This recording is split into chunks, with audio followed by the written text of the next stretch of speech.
Bienvenue sur le podcast Trouver sa voie. Je suis Alban Mas et j'accompagne mes clients à définir une carrière qui leur ressemble. Ce podcast reprend en replay les lives qui ont lieu chaque jeudi à 13h30 sur LinkedIn. Vous pouvez aussi retrouver les replays sur mon site albanmas.com et sur ma chaîne YouTube. Je vous souhaite une très bonne écoute.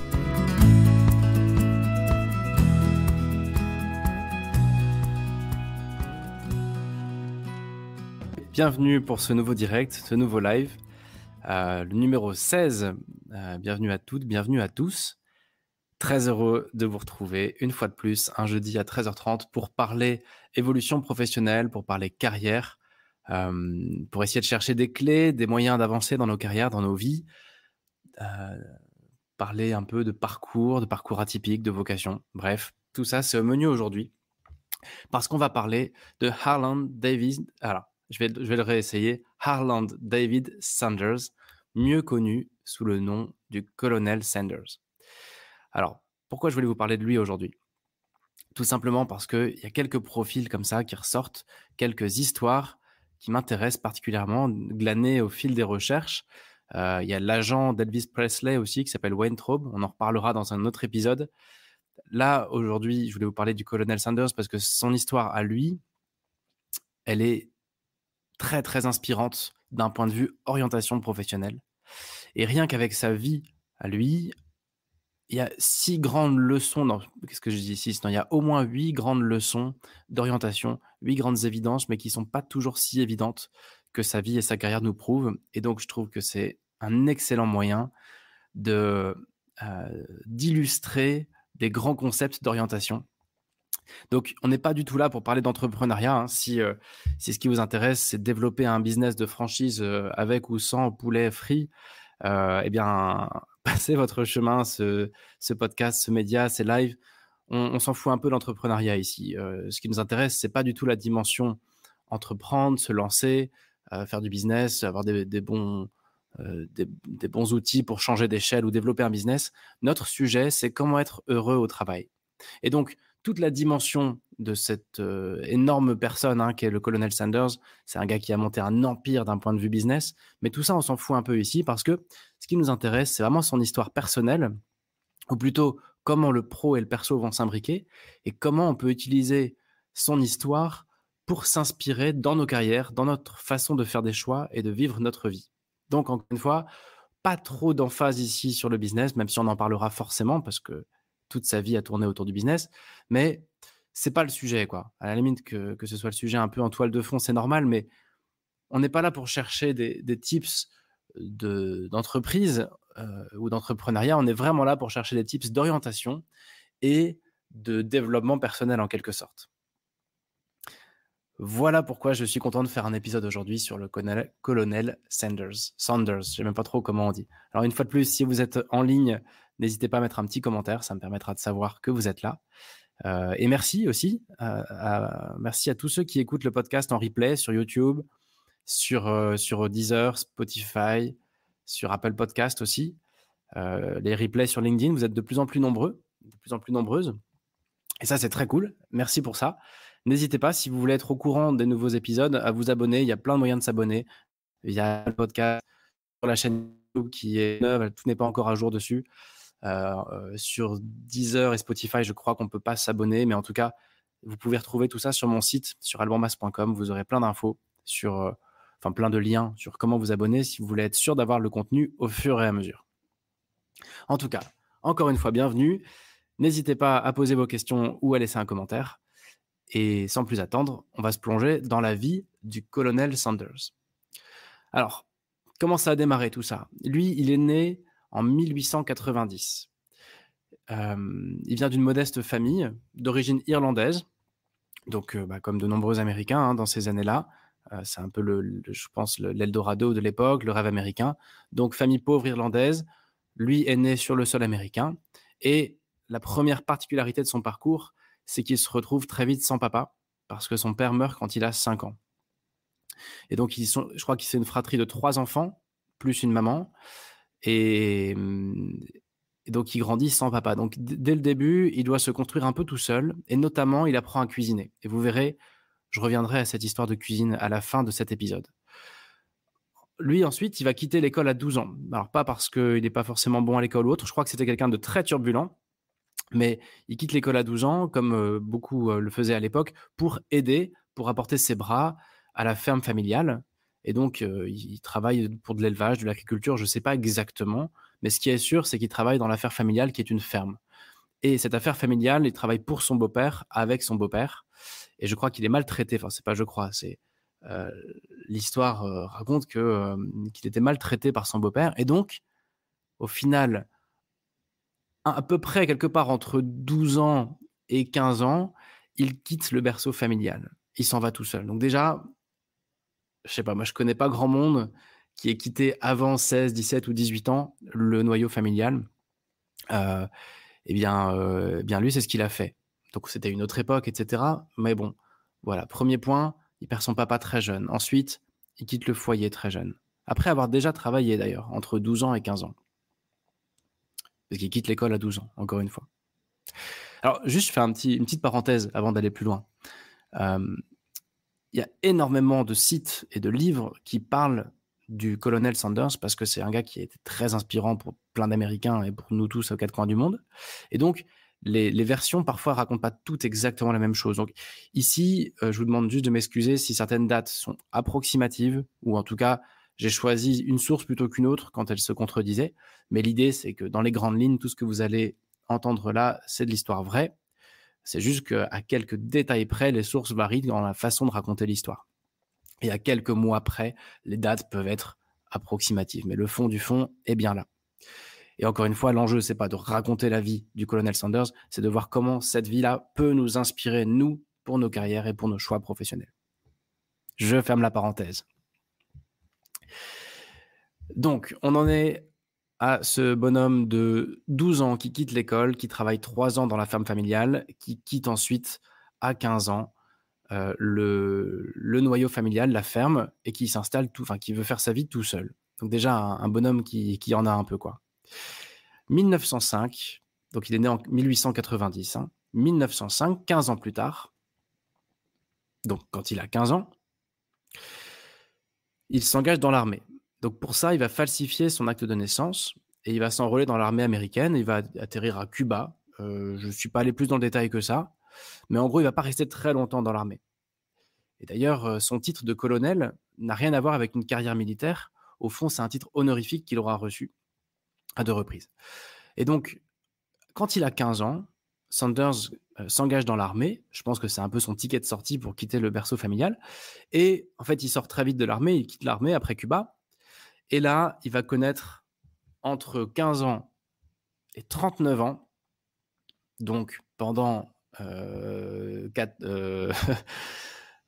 je vais galérer à le faire, mais bref, jusqu'à ses 39 ans, ça va m'embêter pendant 19 ans, mais voilà, pendant 19 ans, il va faire plein de boulots différents, mais vraiment, vraiment différents les uns des autres. Il va travailler en tant que vendeur dans des assurances vie. Il va travailler en tant que pompier sur une voie de chemin de fer. Il va être fermier, de nouveau, comme il l'avait déjà été. Il va travailler dans la construction d'un tramway. Il va être avocat. Il va suivre des cours du soir pour avocat et il a un début de carrière d'avocat qui démarre et qui tourne court après je ne sais plus trop quel rixe. Il se retrouve un peu confronté à un cas qui le met en difficulté. Il doit arrêter cette carrière d'avocat. Et surtout aussi, il va travailler dans la marine marchande. À un moment, il travaille sur un petit ferry à vapeur. En tout cas, je crois qu'il gère cette société-là de ferry à vapeur et il se retrouve même sage-femme sur ce ferry parce que les femmes des marins et les marins n'ont pas assez de sous pour gérer l'accouchement avec un médecin et c'est lui qui s'y colle. Et donc, il accouche même plusieurs bébés. Donc, si je récapitule, dans les grandes lignes, et j'en oublie sans doute, marine marchande, sage-femme entre guillemets, vendeur d'assurance vie, pompier, fermier, conducteur de tramway et avocat. On peut noter d'ailleurs que ce sont plein de boulots qui ont des niveaux universitaires tous très différents les uns des autres. Il va être à la fois capable de s'intéresser à un métier plutôt avec de hautes études comme le droit et à côté de ça, conduire un tramway. Et même déjà un peu entrepreneur parce que je crois qu'il l'a géré, la société de ferry. Mais peu importe. L'enjeu ici, le sujet, c'est de voir que entre 1905 et 1929, il a 15 ans, 16 ans, 17 ans, 20 ans, 25, 30 ans, jusqu'à ses 39 ans, donc jusqu'à ses à peu près 40 ans, on va dire. Il fait plein de petits boulots qui n'ont rien à voir avec KFC. Parce que j'ai oublié de le dire en intro, mais le colonel Sanders, c'est le mec qui a fondé KFC, et c'est pour ça qu'il est si connu. Donc, en fait, l'histoire, au fond, de sa carrière de cuisine, déjà pour commencer, elle démarre à 39 ans, quasiment 40 ans. Un âge où certains se considèrent déjà comme seniors. Donc ça, c'est en 1929. 1929, bon, on en connaît tous la crise, etc. Lui, il a 39 ans et il ouvre une petite station-service. Encore un boulot qui n'a rien à voir avec tous les autres. Il ouvre une petite station-service quelque part dans le Kentucky. Et comme il aime cuisiner, en parallèle de son travail, de son job de station-service, il cuisine des steaks et des jambons qui sont apparemment assez bons. Il n'y a pas encore de poulet à l'époque. Donc à 39 ans, il a sa station-service, son tout petit truc, hein, et il cuisine un peu, vite fait à côté, quoi. Et ça fonctionne bien, il cuisine bien. Il commence même à faire un peu de poulet frit à la poêle et sa renommée commence à grandir tout doucement. Donc n'oublions pas, c'est le début. Il a démarré ça à 39 ans, sa station-service. 1935, ensuite, donc c'est-à-dire 6 ans plus tard, après 6 ans de station-service, entre guillemets, et de petits restos, sa renommée s'est bien développée. Là, il a 45 ans et il commence vraiment à avoir ses fans, quoi. Les gens viennent chez lui parce que c'est bon. Donc, il ouvre en face de sa station-service un vrai resto avec 142 places, donc un vrai restaurant qui s'appelle le Harland Sanders Café and Museum. Ce lieu deviendra d'ailleurs le musée KFC, qui existe toujours aujourd'hui. Et le gouverneur du Kentucky, qui est fan de sa cuisine, le nomme colonel, qui est un grade, alors je ne vais pas aller trop dans le détail, mais c'est un titre honorifique qui lui est fait. Et c'est pour ça qu'à partir de là, on l'appelle le colonel Sanders. Donc, pas grand-chose à voir avec sa carrière dans l'armée. Et donc, à 45 ans, encore une fois, on ne parle pas de 25, on ne parle pas de 35, on ne parle pas de 40 ans, on parle de 45 ans. À cet âge-là, il commence tranquillement à peaufiner sa recette de poulet frit. Alors avant, il le faisait avec une poêle. Là, il investit dans un autocuiseur. Et pareil, je ne vais pas dans les détails techniques. On n'est pas là pour parler business ou machine ou autre. Tout ce que je sais, c'est que là, il peaufine sa recette avec ses herbes, avec du matériel. Et donc, à 45 ans, il y a quelqu'un qui pousse la porte un jour. Et ce quelqu'un, c'est le critique gastronomique très connu à l'époque qui s'appelle Duncan Hines, ou Hines, je ne sais pas comment on dit, et qui trouve que ce qu'il fait, c'est très bon. Et il décide de l'intégrer au Road Food Guide. En gros, c'est une sorte de guide du routard américain de ces années-là. Donc, quand il a 45 ans, il commence vraiment à sortir un peu du lot et son petit resto, qui n'est pas non plus un truc de dingue, est référencé dans un guide très connu que toutes les personnes qui hit the road, comme on dit, tous les gens qui sont de passage et qui sont sur la route, eh bien, s'arrêtent pour prendre leur petit poulet chez le colonel Sanders. Et ça booste sa notoriété. Cette rencontre-là est très importante parce que c'est là que vraiment sa notoriété va démarrer. Donc là, encore une fois, il a plus ou moins 45 ans. C'est le début, quoi. Ensuite, on va faire un bond et on va arriver jusqu'à ses 60 ans. Il lui arrive un truc plus tard, en 1950. Donc sa notoriété a bien grandi, les gens s'arrêtent, son resto fonctionne super bien, sa recette s'est améliorée. Ah, je suis désolé, c'est possible qu'il y ait un petit problème de connexion. Pourtant, mon Wi-Fi est bon, mais bon, j'espère que ce ne sera pas trop gênant. Donc, on est en 1950 maintenant. Le colonel Sanders a donc 60 ans. Je ne sais pas si vous vous rendez compte, mais c'est pas tout jeune, c'est l'âge quasiment de départ à la retraite en France. Enfin, je sais que ça fait débat en ce moment, mais n'empêche qu'il a 60 ans. Et là, il lui arrive un truc. Ce qui arrive, c'est qu'il y a une autoroute qui est en train d'être construite et qui vient complètement flinguer tous ses plans et flinguer tout son trafic. Un peu comme quand il y a des travaux face à un petit commerce et qu'il n'y a plus aucun client. Bah, en fait, il y a la Interstate 75. C'est une autoroute qui part du nord au sud et qui traverse tous les États-Unis, en gros, côté est, et qui fait un nord-sud à travers tout le pays et qui passe pas au bon endroit pour lui. Et donc, son business n'a plus aucune raison d'être puisqu'il n'est pas placé au bon endroit et il n'y a plus aucune raison de passer par chez lui. Et donc, Ben ça vient complètement flinguer son trafic et il doit revendre sa station-service et son petit resto. Et d'ailleurs, entre-temps, il avait créé un petit motel aussi. Et tout ça, il le revend pour 75 000 $. C'est-à-dire qu'en fait, il revend ça pour que dalle. Et il repart à zéro au final. Il a 60 ans. Son plan ne fonctionne pas. Il a un peu le bec dans l'eau avec cette interstate qui est construite et qui vient lui flinguer tout son trafic. Et donc, à 60 ans, il lui reste plus qu'une seule chose, mais c'est pas rien. Il lui reste quand même la renommée de son poulet frit qui a fait vraiment un peu boule de neige et qui entre 1935 et 1950, c'est-à-dire pendant 15 ans, et notamment grâce à ce critique culinaire et à cette présence dans ce guide culinaire, eh bien, la notoriété de sa recette a grandi, et donc c'est tout ce qu'il a. Et donc, on est quand même sur quelqu'un qui a 60 ans, qui n'a plus de business, il l'a vendu pour une bouchée de pain.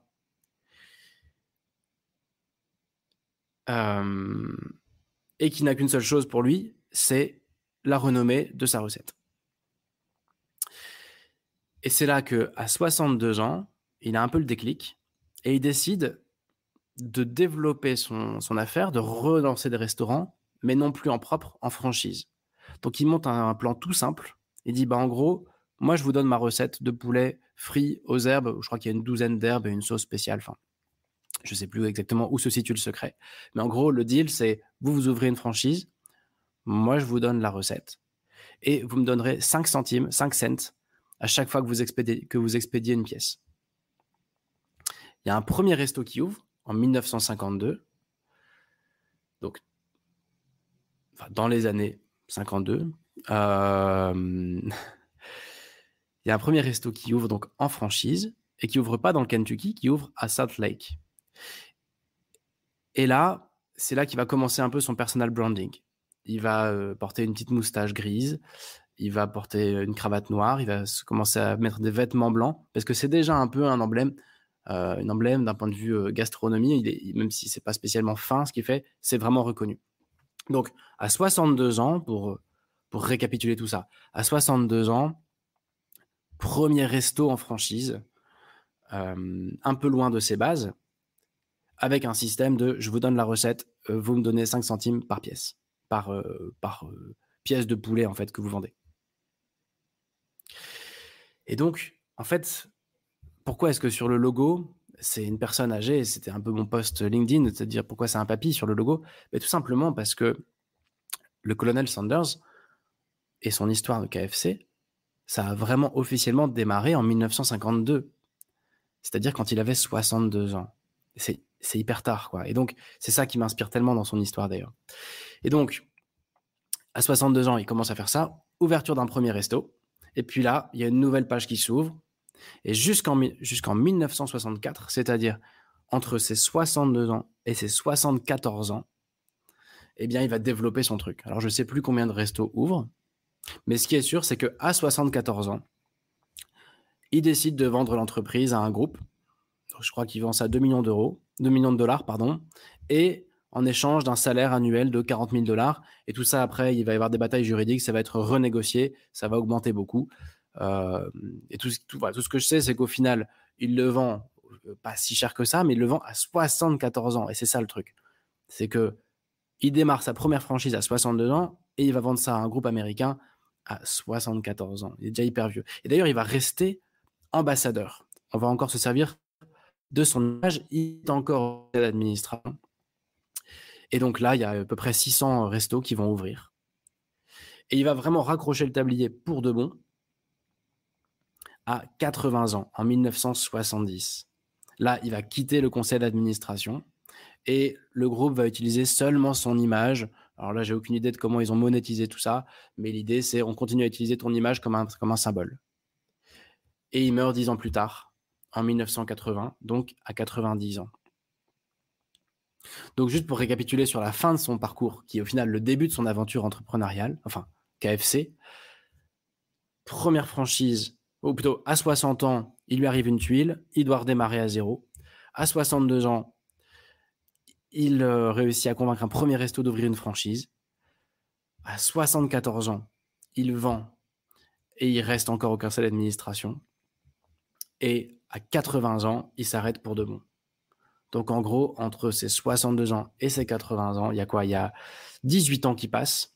Et toute l'histoire de KFC, pour lui, c'est s'inscrit en 18 ans et démarre à 62 ans. Et c'est ça qui est complètement dingue. En tout cas, à mon sens.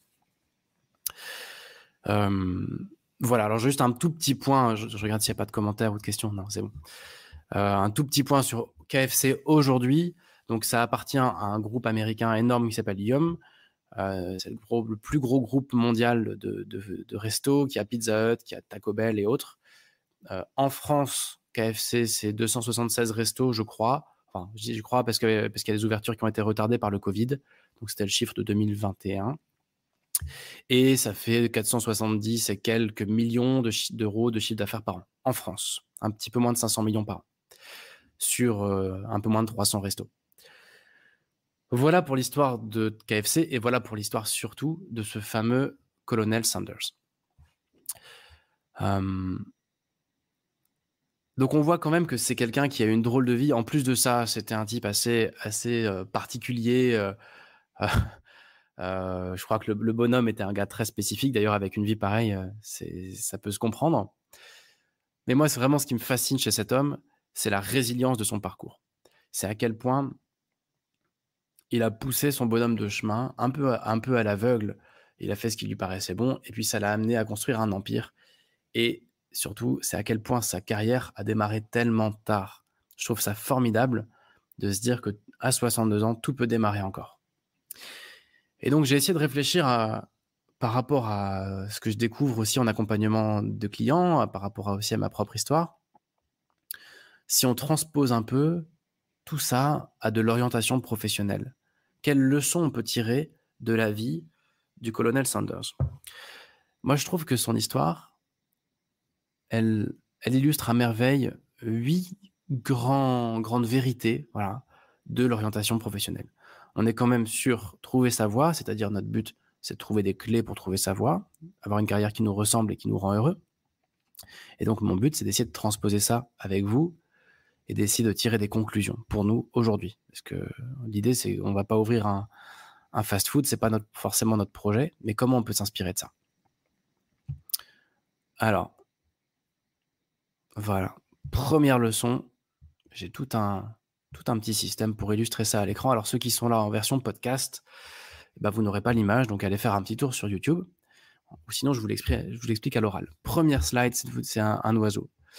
Pourquoi un oiseau et quelle est cette première leçon? La première leçon du colonel Sanders, c'est de nous dire, attendez, la vocation, c'est pas un truc alambiqué, c'est pas un truc stratosphérique ou cosmique ou ce que vous voulez. On peut bien sûr, on peut voir la vocation d'un point de vue spirituel et ce serait intéressant d'ailleurs d'inviter ici des personnes, des leaders spirituels pour avoir leur avis. Mais à mon sens, la vocation, c'est tout simplement faire ce qui nous paraît naturel. Et le colonel Sanders, qu'est-ce qu'il a fait? Il a tout simplement fait ce qui lui paraissait naturel. C'est-à-dire que quand il avait 5 ans, il a cuisiné parce que c'est ce qu'il devait faire. Quand il avait 15 ans, quand il avait 12 ans, il a quitté, à 15 ans, pardon, il a quitté le berceau familial parce que c'est ce qu'il devait faire. Entre 15 ans et 39 ans, il a fait plein de boulots différents parce qu'il pensait que c'est ce qu'il devait faire, etc., etc., etc. Il a suivi tout simplement sa nature. Et pour moi, la vocation, c'est ça. C'est pas de se poser la question, de s'agripper, de s'accrocher à cette question, quelle est ma place sur cette terre? Quel est le sens de la vie? Quel est le sens de ma vie? Tout ça, ce sont des questions dont on obtient les réponses qu'en regardant dans le rétroviseur, je pense. La seule chose qu'on peut faire, c'est avoir confiance dans la vie et se dire, mais je vais essayer de rester naturel, comme cet oiseau qu'on voit à l'écran là. Comment est-ce que je peux vivre naturellement? Comment est-ce que je peux faire des choix relativement naturels? Faire ce qui me paraît naturel. Et c'est là qu'on a une grande injustice par rapport aux animaux, c'est que aucun animal ne peut se tromper sur son instinct et sur sa vocation. Un oiseau, il va voler, parce que c'est tout ce qu'il peut faire. Et un poisson, il va nager dans l'eau. Un être humain, c'est beaucoup plus compliqué. On a été en mesure d'évoluer, on a été en mesure de nous adapter, et donc on a perdu complètement notre capacité à écouter notre instinct. On a un cerveau très développé, et on parlera de ce cerveau reptilien bientôt, mais contrairement à un animal qui, quand il se réveille le matin, il sait déjà ce qu'il doit faire de sa journée, c'est évident. Sa vocation, c'est de suivre son instinct. Bah, pour l'homme ou pour la femme, c'est beaucoup plus compliqué. Pour un être humain, renouer avec notre instinct, ça peut être quelque chose de compliqué parce qu'on peut se retrouver à survivre dans des environnements, des écosystèmes qui sont pas du tout normaux pour nous et on va survivre quand même parce qu'on va s'adapter. Donc c'est notre grande chance qui nous a permis d'exister encore aujourd'hui et c'est notre grande fragilité quand on parle de faire des choix qui nous rendent heureux ou de suivre notre instinct et de suivre la nature.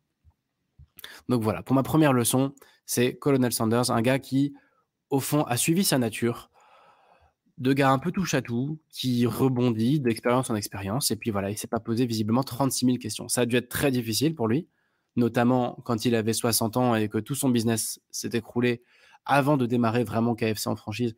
Il a dû vivre des moments horribles, d'ailleurs dans toute sa vie, comme chacun d'entre nous. Il a dû avoir une vie pas évidente, comme chacun d'entre nous, mais il a suivi sa nature et donc sa vocation, elle s'est inscrite toute seule. Et moi, je vous invite vraiment à ne pas vous prendre la tête sur quelle est ma vocation, juste vous dire au naturel, je fais quoi? Et c'est ça. Et quand vous ferez ça pendant 30 ans, bah, ça va dessiner une trajectoire. Et cette trajectoire, c'est ça qu'on pourra appeler votre vocation.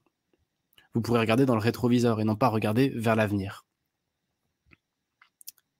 Première leçon. Deuxième leçon, c'est de te dire ce qui est durable se construit dans la durée. Alors, l'histoire du colonel Sanders nous montre que KFC, ça s'est fait en 18 ans, l'aventure KFC. Mais au final, ça a démarré. Autant il a démarré sa première franchise quand il avait 62 ans, autant le tout début de l'aventure, c'est quand il perd son père et qu'il commence à cuisiner parce qu'il n'a pas le choix à 5 ans.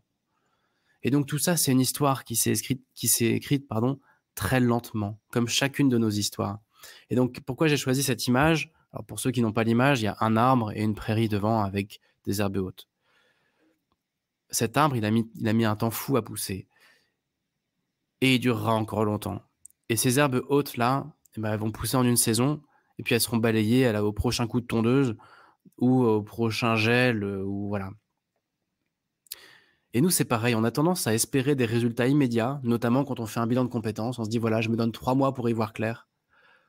Et on a du mal à prendre du recul sur le fait de dire que tout ce qu'on va faire de durable, ça va se construire très, très, très lentement. Et ça, j'en parle souvent à ce micro, de dire, n'oublions pas que notre histoire s'écrit vraiment lentement, jour après jour. Et que ni le succès, ni l'échec ne sont des aventures de 48 heures. Un succès, c'est quelque chose qui vient d'il y a longtemps. C'est la conséquence d'actions menées jour après jour depuis longtemps. L'échec, c'est la conséquence de dérèglements dans lesquels on est rentré depuis longtemps. Les succès d'un jour et les échecs d'un jour, ils ne comptent pas. Et pour vous prouver ça, je vous propose de réfléchir à qu'est-ce qui est solide dans ma vie. Réfléchissez à tout ce qui est solide dans votre vie. Ça peut être un couple, ça peut être justement un métier ou une connaissance ou une compétence, peu importe. Réfléchissez à ce qui est solide. Et ensuite, posez-vous la question, combien de temps ça a pris ça pour germer? Et je suis sûr que ça aura pris du temps. Et à l'inverse, posez-vous la question, qu'est-ce qui n'a pas duré dans ma vie? Qu'est-ce qui a été un peu foireux dans ma vie? Quels ont été un peu les actes manqués et les loupés de ma vie? Et vous verrez que souvent, eh bien, c'est parce qu'il y a eu quelque chose qui s'est fait vite, trop vite. Et ça n'a pas eu le temps de mûrir, ça n'a pas eu le temps de se préparer. Et ça n'a pas eu le temps de se construire dans la durée. Et c'est pour ça que ça n'a pas duré. Et donc, le succès, ça se prépare. Et donc, par rapport à nos carrières, ce que nous dit là le colonel Sanders par sa vie, c'est quoi? C'est, bien, n'ayons pas peur des temps longs et n'ayons pas peur de ne pas encore tout de suite comprendre pourquoi ce qu'on fait n'a pas de sens. Ça en prendra un jour du sens. Et donc, c'est juste, OK, je vais réfléchir à un prochain boulot. OK, je vais essayer d'améliorer un peu mon quotidien. Je vais essayer de plus me marrer au boulot. Mais soyons OK avec le fait de ne pas être OK. Tout ça, ça dessine quelque chose de beaucoup plus long terme qui prendra son sens un jour. Et ça va dessiner quelque chose de durable. Nos bonnes habitudes comme nos mauvaises habitudes. Voilà la deuxième leçon. Ce qui est durable se construit dans la durée. Alors, troisième grande leçon qu'on peut tirer, enfin, je vous dis ça, c'est juste mon interprétation bien sûr, mais troisième grande leçon qu'on peut tirer de cette histoire, c'est qu'on n'est jamais vraiment trop vieux pour se lancer. Et ça, c'est un truc hallucinant.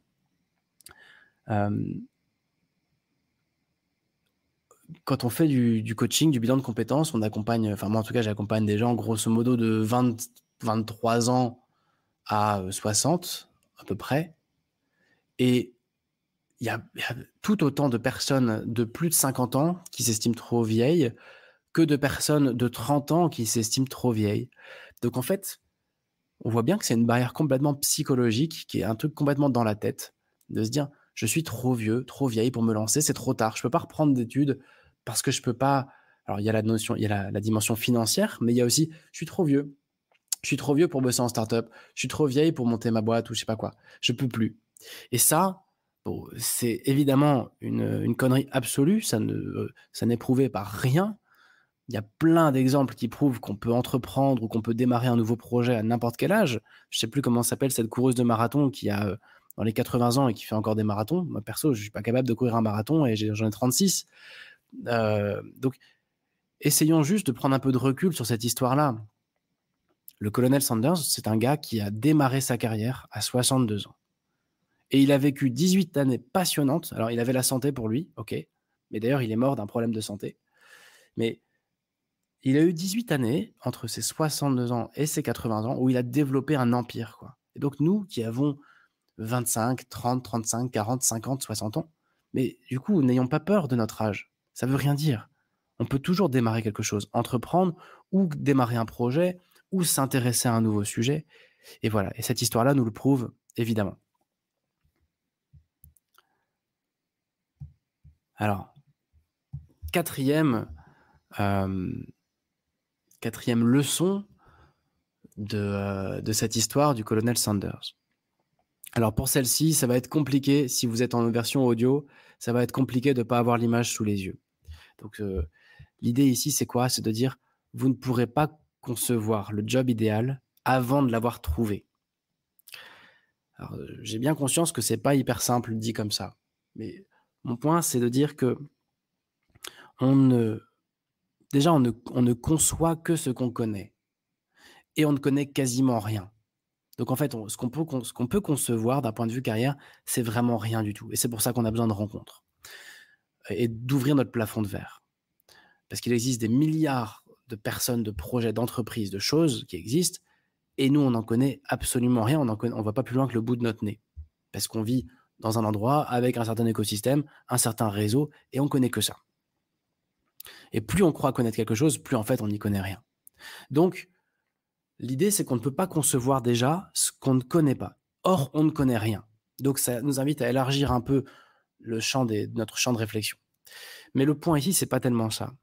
C'est de se dire que le colonel Sanders, quand il avait 15 ans et qu'il a commencé à bosser, quand il est rentré dans l'armée, il n'était pas en mesure de dire un jour, j'aurai une franchise de poulet rôti que je vendrai 2 millions d'euros et qui me rapportera 200 000 $ par an.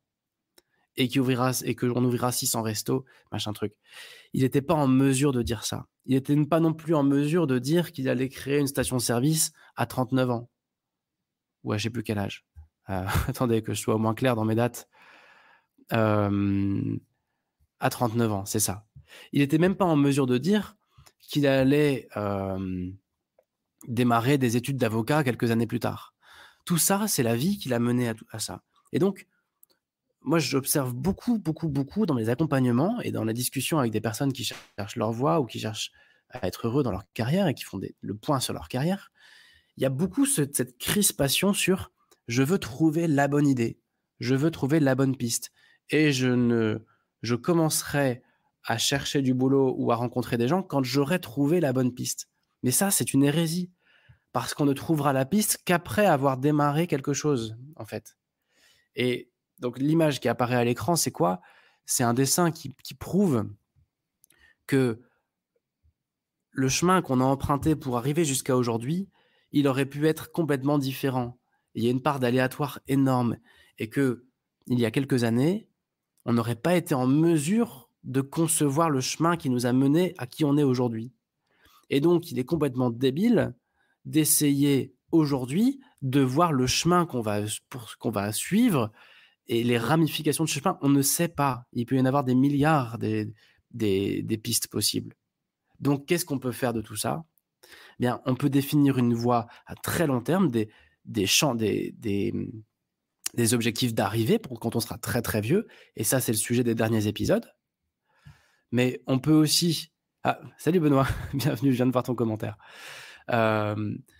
On peut définir une feuille de route à très, très, très long terme. Ça, c'est pas si compliqué. Et peu importe les ramifications qui vont aller jusqu'à cette feuille de route très long terme. Et puis, on peut aussi se poser la question, là, tout de suite, comme le colonel Sanders, là, tout de suite, je fais quoi? J'ouvre un resto, je vais bosser en tant que pompier dans du ferroviaire, je vais reprendre des études de droit, là, tout de suite. Et peu importe là où ça vous mène. Et arrêtez de stresser sur là où ça vous mène. Parce qu'aujourd'hui, au lieu de se bouger les fesses en disant, allez, j'y vais, j'avance sur une voie et elle m'emmènera forcément vers la bonne direction, eh bien, vous avez tendance, on a tous tendance à se crisper et à se dire, OK, je ne ferai un premier pas que quand j'aurai une vue d'ensemble sur là où ça m'emmène. Mais tu n'en sauras jamais rien de là où ça t'emmène. C'est ça le problème. Et donc, se lâcher prise de dire, j'avance avec les infos dont je dispose aujourd'hui sur ce qui a du sens aujourd'hui pour moi, mais ça, c'est magnifique et c'est le cœur du sujet de l'orientation. C'est je dessine une feuille de route très long terme. Qui je veux être avant de mourir? OK. Qu'est-ce que je veux avoir fait avant de mourir? Et qu'est-ce que je peux faire tout de suite? Qu'est-ce qui m'attire tout de suite? Quel genre de personne je veux rencontrer tout de suite? Et puis, ce qu'il y a entre les deux, jamais vous ne pourrez le maîtriser, ni même le concevoir. Alors, arrêtons d'essayer de le concevoir. Et ça rejoint un peu cette terrible phrase que tous les DRH posent, enfin, cette terrible question que tous les managers et les DRH posent à leurs équipes une fois par an, c'est: «Où est-ce que tu te vois dans 3 ans?» Mais on n'en sait rien d'où on sera dans 3 ans et peu importe où on sera dans 3 ans. Alors, c'est une question quand on a envie de faire une carrière verticale, quand on a envie de prendre la place de son boss. C'est pas très compliqué. Dans 3 ans, je veux être au niveau du dessus. OK. Mais la quasi-totalité d'entre nous, dans 3 ans, nous voulons faire un pas de côté, nous voulons découvrir autre chose. On veut continuer à grandir, on ne veut pas que monter verticalement, faire plus d'argent et plus de responsabilités. Il n'y a pas que ça. Et du coup, ça, eh ben, on n'en sait rien et personne ne pourra jamais répondre à cette question: où je serai dans 3 ans. Peut-être que dans 3 ans, tu seras à Bali parce que tu auras rencontré un investisseur qui t'aura donné ta chance pour un truc. Peut-être que dans 3 ans, il y aura une aventure perso ou un problème perso qui aura complètement changé la donne. On n'en sait rien. Les seules questions qui valent la peine d'être posées, c'est: où est-ce que tu veux être avant de mourir, dans très longtemps, et où est-ce que tu veux être demain en te réveillant? Et le reste, on s'en fout. Et ça, l'histoire du colonel Sanders, eh ben, elle le prouve bien. C'est de se dire: je suis ma route. Ma vocation, c'est de suivre ma route, tant bien que mal, avec les éléments dont je dispose. Il y a un resto qui ouvre, il y a une autoroute qui ouvre et qui vient flinguer mon business. OK, bah, c'est pas grave, j'ai qu'à faire autre chose, j'ai qu'à essayer de trouver un système de franchise et puis, bah, pouf, ça marche. Je me fais mettre à la porte par mon beau-père, bah, c'est pas grave. Enfin, c'est pas grave, ça a dû être dur à vivre à 13-14 ans, mais bon, bah, je vais rentrer dans l'armée et puis voilà, ayons confiance dans la vie, en fait.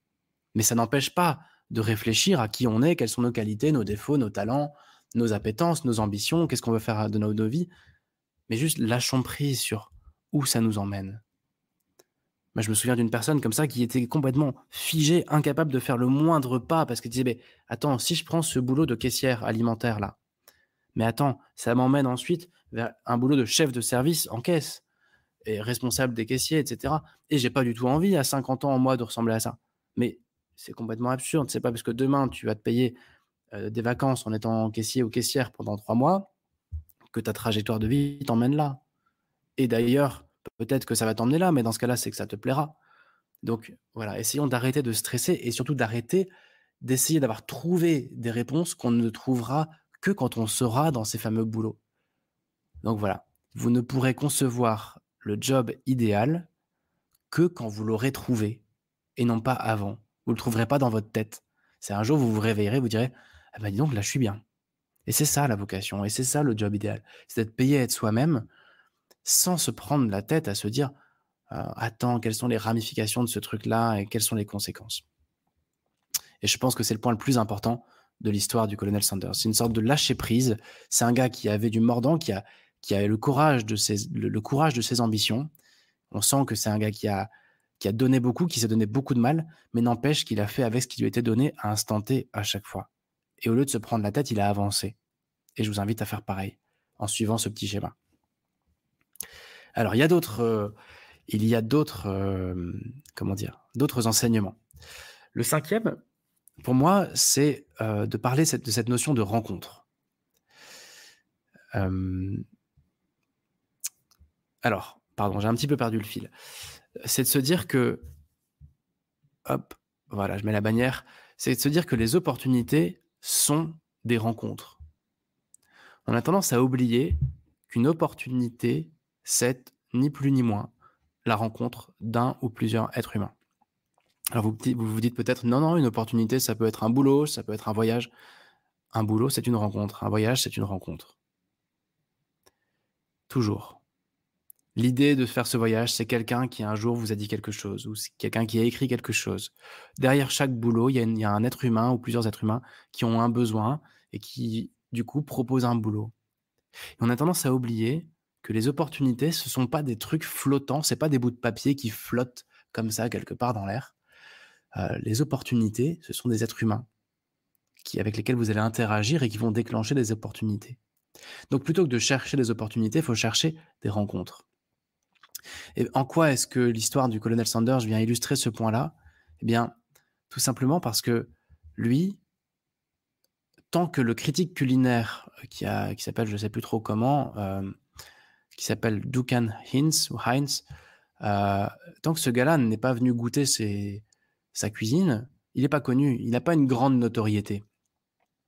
C'est ce type-là qui vient rencontrer le colonel Sanders et qui dit: «Écoute, c'est vachement bon, je vais te mettre dans mon guide». Et c'est là que tout a été déclenché. Et tout est comme ça, tout est affaire de rencontre. Et donc, comme ces startups qu'on veut créer dans son garage, ou ces idées d'entreprise qu'on veut créer dans son garage, et on bosse dessus pendant 6 mois, 1 an, 2 ans, sans n'avoir jamais parlé à personne, en disant: «Oh non, mais je veux surtout pas le montrer aux autres, il faut que ce soit top secret». Et résultat, ça accouche d'une souris, parce que ça n'a jamais été confronté à la rencontre. On n'a pas eu l'occasion de rencontrer ses futurs clients, de futurs investisseurs, de futurs associés, et d'être nourri de la rencontre et de bénéficier d'opportunités. Donc là-dessus, ce qu'il nous dit le colonel Sanders, c'est plutôt que de chercher un boulot, plutôt que de chercher une idée même, cherchez des personnes. Cherchez ce fameux critique dont vous avez besoin, ce critique culinaire dont lui, il avait besoin. Cherchez des personnes dont vous avez besoin pour grandir. Le reste suivra. Les rencontres, ce sont des opportunités. Et les opportunités, ce sont des rencontres. Alors, ensuite, 6e grande leçon qu'on peut tirer de son histoire. Alors ce point-là aussi, il est important pour moi. Il rejoint un petit peu la notion de trajectoire dont on a parlé tout à l'heure, du fait qu'on ne pourra pas concevoir le job idéal avant de l'avoir trouvé. Le point ici, c'est de dire que faire le bon choix, ce n'est pas ça le sujet. Alors ça peut paraître un peu bizarre quand vous avez 2 choix devant vous. Zut, je fais le choix A, le choix B.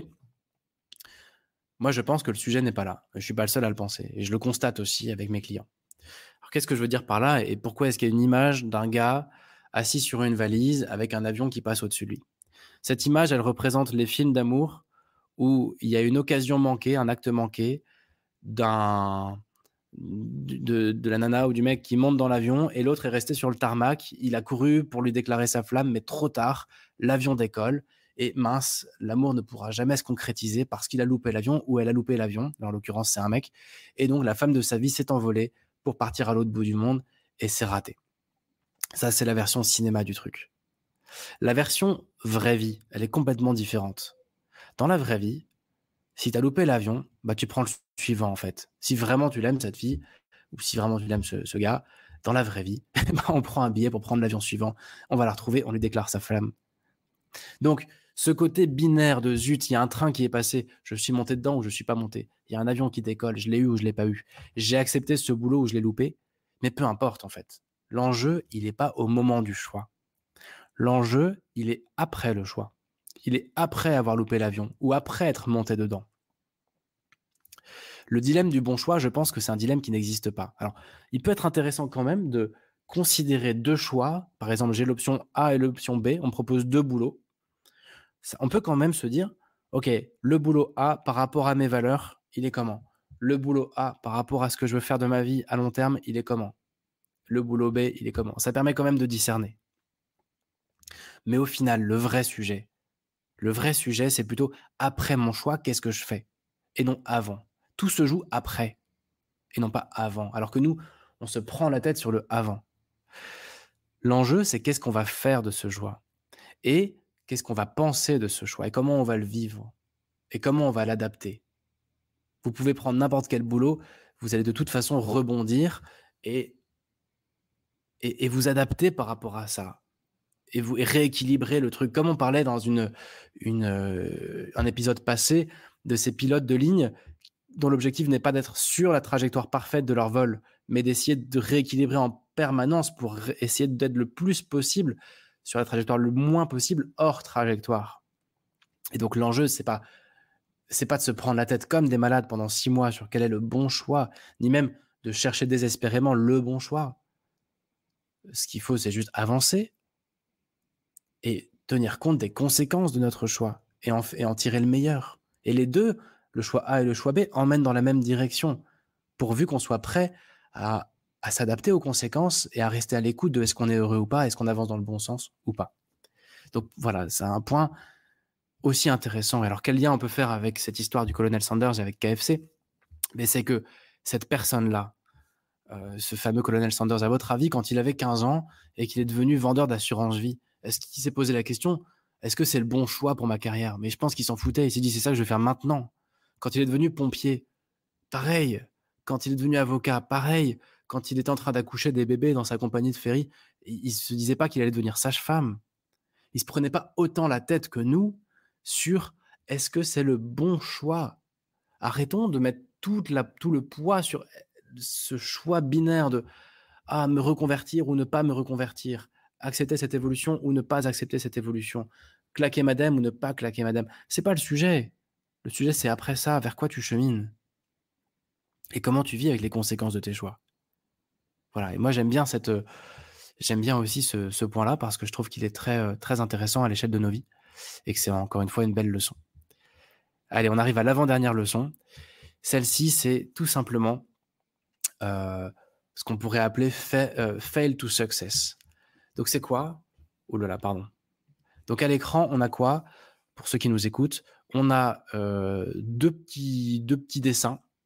Un point qui s'appelle not trying et ça a juste un point et puis une courbe qui va de point en point qui s'appelle failing et ça, c'est quand on loupe et quand on loupe et ben, on va de loupé en loupé jusqu'au succès. Quand on n'essaye pas, on va nulle part et ça, tout le monde le sait, mais personne ne le fait. C'est-à-dire qu'on va se dire: «Non, non, mais attends, je suis pas prêt à faire un pas en avant parce que j'ai peur de l'échec». Donc on préfère avoir la garantie que ça foire parce qu'on n'aura pas essayé, plutôt que d'échouer jusqu'à ce que ça marche. Et ça, on le fait tous. Il y a un mélange de peur, de syndrome d'imposteur, de manque de compréhension aussi que ce phénomène-là existe, hein, et de manque de recul sur ce fait qu'on ne se rend même pas compte qu'en n'essayant pas, on a la garantie que ça va foirer, ou en tout cas que ça n'existera pas. Et on finit par oublier que si on échoue, bah, d'échec en échec, ça va finir par marcher. En tout cas, ça échouera de moins en moins. Et là, c'est pareil, hein, l'histoire du colonel Sanders nous prouve bien que lui, au final, il est allé d'échec en échec. Euh, il, tous les petits boulots qu'il a fait, il n'a pas fait fortune dans ces boulots-là. Et même dans sa petite station-service qui marchait bien et qui était reconnue par le guide, le critique culinaire, il a vendu ça pour 75 000 dollars à 62 ans. C'est quand même pas le gros succès quoi, commercial. Mais n'empêche que d'échec en échec, il a fini par créer KFC. Et c'est pareil pour nous. Euh, et quand vous regardez votre trajectoire, eh bien, ça a toujours été cousu de micro-échecs et de micro-succès. Mais derrière tout ça, il y avait de l'action. Donc en fait, c'est simple, hein. Soit vous échouez, et vous échouerez de moins en moins, et vous acceptez que vous allez faire plein de petits échecs qui vont vous emmener peu à peu vers le succès. Soit vous attendez d'avoir le truc parfait, et du coup, vous ferez rien. Enfin, c'est un peu bourrin de dire ça comme ça, mais c'est réellement ce qui se passe. Et donc, typiquement en bilan de compétences, au moment de choisir des pistes, bah, c'est de se dire, OK, j'accepte de partir d'idées de carrière qui sont des micro-échecs parce qu'en fait, c'est pas la panacée, j'ai pas envie de faire ça de ma vie, mais je vais quand même avancer sur ces pistes-là et ça me fera avancer. Plutôt que de rester coincé sur un truc intellectuel de OK, j'ai toujours pas trouvé le bon nom de métier, donc je fais rien. J'attends d'avoir trouvé le bon nom de métier pour avancer. Bah non. Commence par quelque part, c'est pas grave, même si c'est pas complètement le bon truc, quoi. Ça va avancer au moins. Et donc, tout dernier point, dernière leçon de l'histoire qu'on peut tirer de l'histoire du colonel Sanders, c'est que tout était là déjà depuis le début. Alors au fond, l'orientation, c'est comme un grand puzzle. Alors ceux qui ont l'image, là, vous voyez un puzzle de 50 000 pièces qu'une femme essaie de remplir. Et l'orientation professionnelle, qu'est-ce qu'on va faire de notre vie? Bah, c'est un peu comme ce puzzle-là à 50 000 pièces. Alors, il y a des personnes qui, en sixième, disent: «Moi, plus tard, je serai vétérinaire». Bon, bah, c'est cool, ils ont déjà résolu le puzzle. Tant mieux pour ces personnes-là. Voilà, tant mieux. Mais la quasi-totalité d'entre nous doit se débrouiller avec un puzzle de 50 000 pièces, sans savoir comment assembler ces pièces et sans savoir quelle image dessinera ce puzzle. Et l'image, on peut dire que c'est la vocation. Et il faudra avoir fini de remplir le puzzle, ou en tout cas quasiment fini, pour voir se dessiner l'image. Et donc là, on peut tirer 2 leçons de tout ça. Enfin, pour moi, il y a 2 choses à retirer de tout ça. La première, c'est qu'avec de la méthode, on peut remplir plus facilement ce puzzle. Quand on reste tout seul et qu'on essaie de s'orienter tout seul, eh bien, on galère avec toutes ces pièces et on s'essouffle et on se prend la tête et on se dit qu'on réussit pas. Alors qu'avec un peu de méthode, on réussit plus facilement. Alors la méthode, ça peut être des livres d'orientation, ça peut être du coaching ou du bilan de compétences, ça peut être des associations, ça peut être plein de choses. Et que va faire la méthode? Bah, elle va vous dire: «Bah, tu sais, tu peux commencer par les angles, c'est plus facile. Puis on va commencer par les bords. Et puis regarde, ça tombe bien, on va jouer à plusieurs. On est plusieurs à vouloir jouer sur ton puzzle». Et donc tout ça, c'est que ça va faire que vous allez accélérer la résolution de ce puzzle de 50 000 pièces, parce que vous aurez entamé une démarche méthodologique et vous vous ferez aider. Et donc vous allez jouer à plusieurs avec des meilleurs outils. Donc ce sera le même puzzle, ça vous emmènera dans la même direction de vie que si vous faisiez pas de bilan ou pas d'association et autres, enfin pas de méthode d'orientation, mais vous allez y aller plus vite déjà. Premier point. Deuxième point, deuxième leçon de tout ça, c'est quoi? C'est que peu à peu, vous verrez que ça dessine quelque chose. Et quand on commence à travailler sur soi et à rentrer en action et à avancer sur sa carrière et à rencontrer du monde et à dessiner ce puzzle et à y consacrer du temps, eh bien peu à peu, il y a des groupes, des morceaux d'images qui se dessinent et ça fait du bien. Et quand on commence à avancer dans cette réflexion de carrière de qu'est-ce qui me rend heureuse professionnellement ou heureux, peu à peu, il y a des choses qui se dessinent. On n'est jamais bredouille. Et donc, c'est déjà, on n'a pas encore la big picture, mais c'est déjà de mieux en mieux. Et on finit toujours par avoir la big picture qui arrive. Et dernier apprentissage de cette histoire de puzzle, c'est que à la fin d'un accompagnement, notamment pour mes coachés qui ont vraiment trouvé ce qu'ils étaient venus chercher, qui ont vraiment trouvé les réponses à leurs questions après quelques mois, eh bien, systématiquement, on se rend compte que dès la première séance, ils avaient déjà ces réponses en eux. Tout était là dès le début. C'est juste qu'ils ne le voyaient pas et ils ont eu besoin d'un coaching ou d'un bilan de compétences pour prendre conscience qu'en fait, en prenant les choses un peu différemment, eh bien, ils avaient déjà les clés, mais ils avaient oublié qu'ils avaient les clés ou ils avaient peur ou autre. Et en fait, depuis le début, les ingrédients étaient déjà là et le puzzle était déjà prêt, mais il suffisait juste de le voir autrement. Et donc, le colonel Sanders, c'est quoi? C'est un mec, au final, qui a été mondialement connu et qui a créé un empire parce qu'il a été cuisinier. Et pourquoi il a été cuisinier? Bah, parce que depuis tout petit, il cuisinait. Donc moi, je vous invite tout simplement à vous poser cette question. Qu'est-ce que vous faites naturellement? Qu'est-ce que vous aimez faire? Qu'est-ce que vous faites sans voir le temps passer? Comment vous êtes au naturel? Et puis essayez tranquillement, peu à peu, avec tout ça, le facteur temps, le facteur action, le facteur échec, tout ce qu'on a dit avant. Essayez juste de trouver un moyen d'être payé à faire ce que vous faites naturellement. Ni plus ni moins. Puisque de toute façon, ça, le truc, trouver votre voie, ça vous ramènera de toute façon à l'évidence et à la case départ. En tout cas, c'est l'impression que ça me donne. Donc, essayez dès maintenant de partir de la case départ. Qui suis-je? Qu'est-ce que je fais naturellement? Comment je peux être payé à faire ça? Et tant pis si là, tout de suite, je ne peux pas vraiment être payé à le faire. Eh bien, ça, c'est... Salut Anne-Charlotte. Comment est-ce que... euh, merci pour ton petit smiley. Comment est-ce que je peux être payé tranquillement à... Enfin, comment est-ce que je peux tranquillement construire un plan, année après année, qui me permettra d'être payé à être qui je suis et à faire ce que je fais naturellement? Voilà la conclusion de ce dernier point. Bon voilà, et j'espère que c'était pas trop coup de gueule, petit clin d'œil à Anne-Charlotte. Mais voilà, l'essentiel a été dit. N'hésitez pas à réagir, hein, je vous partage tout ça comme si c'était des grandes vérités. Au fond, ça ne sont que des impressions personnelles et le fruit un peu d'une histoire perso et d'expérience aussi. Mais moi, je trouve juste que ce bonhomme-là, le colonel Sanders, donc il a beaucoup à nous apprendre. C'est un mec qui a fait confiance à la vie et j'ai juste envie de vous dire, mais vous êtes plein de ressources, on est plein de ressources. C'est pas parce qu'aujourd'hui, on comprend pas pourquoi on galère, pourquoi on n'a pas trouvé encore la bonne idée de boîte qu'on veut lancer, pourquoi, on fait un boulot qui est complètement débile ou pourquoi on est sous-payé. C'est pas parce qu'aujourd'hui on comprend pas ça qu'on ne comprendra pas à terme et que ça ne prendra pas du sens à terme. Donc ayons confiance, essayons de travailler pour aujourd'hui et maintenant, ici et maintenant, qu'est-ce qui nous fait du bien? Et puis allons dans la bonne direction comme ça. Voilà, belle semaine à tous et à la semaine prochaine.